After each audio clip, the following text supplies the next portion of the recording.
അല്ല, ഈ കോളേജിൽ ഞാൻ ആദ്യമായിട്ട് കാണുകയാണ്. നല്ലൊരു ക്യാമ്പസ്.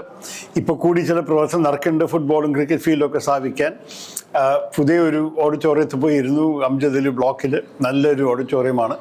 ഇവിടെ ഇനിയും ഞാനിപ്പോൾ വന്ന ഉടനെ ചില പ്രോഗ്രാംസ് പങ്കെടുക്കാൻ തുടങ്ങിയിട്ടേ ഉള്ളൂ. അപ്പോൾ കുറച്ചും കൂടി കഴിഞ്ഞിട്ട് കുറച്ചും കൂടി പറയാനായിരിക്കും. പക്ഷേ ഇഷ്ടപ്പെട്ടിട്ടുണ്ട്. ഞാൻ മനസ്സിലാക്കിയിരിക്കുന്നത് ഇത് കോഓപ്പറേറ്റീവ് സെക്ടറിൽ ഇന്ത്യയിലത്തെ എല്ലാം വെച്ച് വലിയ ഒരു കോളേജാണത്, ആർട്സ് ആൻഡ് സയൻസ് മേഖലയിൽ.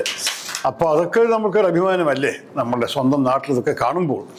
അതിൻ്റെ ഒപ്പം എനിക്ക് പ്രത്യേകിച്ച് ഇന്ന് ഞാൻ വന്നിരിക്കുന്നത്, ഞങ്ങൾക്കും കോളേജിലേക്ക് എന്ന് പറഞ്ഞൊരു പദ്ധതി, അത് പിന്നെ മഹിളകൾ പ്രത്യേകിച്ച് ഒരു പ്രായമെത്തി ചിലപ്പോൾ അവർ ഓരോരോ സ്വകാര്യ കാര്യങ്ങൾക്ക് വേണ്ടിയിട്ട് ഡ്രോപ്പ് ഔട്ട് ചെയ്തിട്ടുണ്ടായിരുന്ന സ്ത്രീകൾ, അവർക്ക് വീണ്ടും പഠിക്കാനും ഡിഗ്രി എടുക്കാനുമുള്ള ഒരു സംവിധാനമാണ് ഈ പ്രോഗ്രാമിൽ. 84 സ്ത്രീകളാണ്, 82 സ്ത്രീകൾ.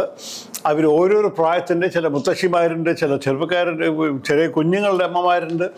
അവരൊക്കെ ശ്രീനാരായണ ഗുരു ഓപ്പൺ യൂണിവേഴ്സിറ്റി വഴിക്ക് ഈ കോളേജിൻ്റെ ഫെസിലിറ്റീസ് ഉപയോഗിച്ചിട്ട്, ഇവിടുത്തെ ലൈബ്രറി ഓഡിറ്റോറിയം ഒക്കെ ഉപയോഗിച്ചിട്ട് അവർ ഡിഗ്രി എടുക്കാൻ പോവുകയാണ്. അപ്പോൾ എനിക്കത് നല്ലോണം ഇഷ്ടപ്പെട്ടു.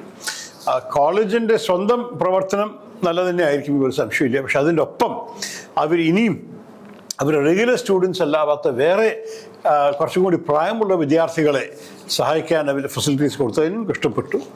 എല്ലാ വിധത്തിലും all the very best. James